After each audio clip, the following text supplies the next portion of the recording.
In America, credit plays such a major role in our economy that if we aren't aware of how to manage our credit, we will unknowingly lose thousands of dollars and put ourselves in a much worse situation than we need to be in.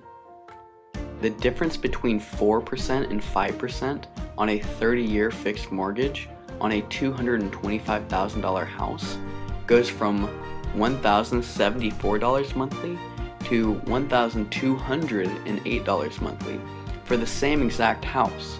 Literally no extra value to you, but it's an extra $134 per month, which turns out over those 30 years to be $48,240.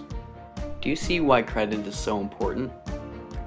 Credit score is just the number that shows how reliable a person is to pay back their loans. The higher your credit, the lower your interest that you have to pay to borrow the money. Here are all the factors to consider while you build credit. Age of credit history is a big one, and that's the average age of all your credit lines.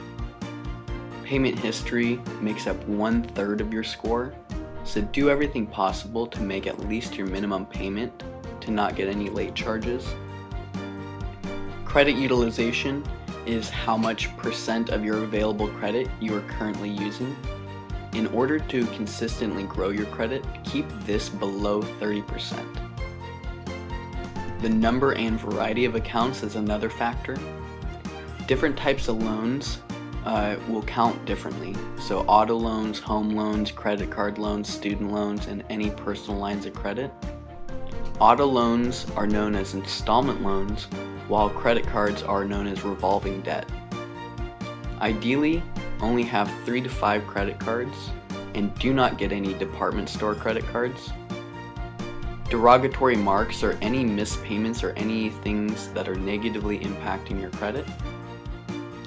Number of hard inquiries is another one, and these can stay on your record for 2 years or more. Most inquiries negatively impact your credit, so check first before you apply. Be careful, because the ideal number of inquiries is 1 or 2 per year.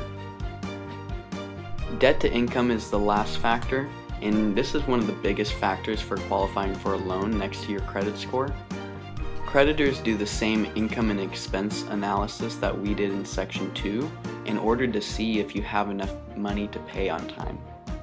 The lower the debt to income you have, the higher chance of getting a loan, as well as a higher loan amount. For those that have a remaining balance every month, there are 2 main ways of getting out of debt: the logical way and the Ramsey way. The logical way is pretty straight up. Every credit card or other debt will have a minimum balance and a total remaining balance due. Look at each of your debts and determine which one drags your cash flow the most in comparison to its relative balance. Let's say you have 2 different cards, one with a balance of $3,000 and a minimum payment of $40, and the other card has a balance of $5,000 with a minimum of $50 payment. Which should you pay off first? In this case, the $40 for the $3,000 loan is more of a cash flow drag for how much is being borrowed, so it'll give you the greatest return once paid off. Also, since it's easier to pay off $3,000 than $5,000, you'll get to put that new $40 of cash flow towards your next debt, and will be able to pay it off sooner with less interest overall. The Ramsey Way is named after Dave Ramsey. He's one of the most well-known debt removal advisors in the field. He's known for handling the runaway train cases, where his clients just can't stay out of debt. That's why he almost always recommends cutting up the card after it's paid off, so there's no temptation.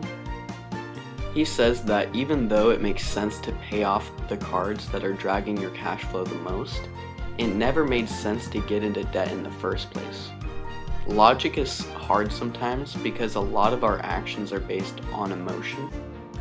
Instead, he recommends paying off the card with the smallest balance first, even though it's a little bit more interest over the long run. The main reasons Dave is such an advocate of this approach is that not only does it create extra cash flow sooner, but more importantly, it shows a win and gives a feeling of accomplishment, giving more motivation to tackle the other cards. No matter what option you choose, actively pulling yourself out of debt will be tough, yet it'll be so rewarding once you are done. And the best advice for someone with no credit at all: go to a Discover Bank or other large banking institution and open what's called a secured credit line. All you have to do is open a savings account for the same value as the line of credit that you want, and we recommend the lowest amount of $200 or $300. Use this card only for gas and food. This keeps the balance low so you can always pay it from that savings account and pay it well before the due date. There's no reason to pay extra interest, especially at this stage. You have to keep this account for at least a year, so during that year it'll help increase your habits around money, but also your credit will improve. Whether or not you have established credit, the average credit score increase from people who've done this is over 100 points. One of my friends who did this a year and a half ago is now around 700, and his credit company has increased his available balance and given him better terms as he continues to show that he is reliable at paying it back. The main reason you should want to build your credit is to set yourself up in the future. The next section is all about investments, and having a strong credit score will only make investing easier.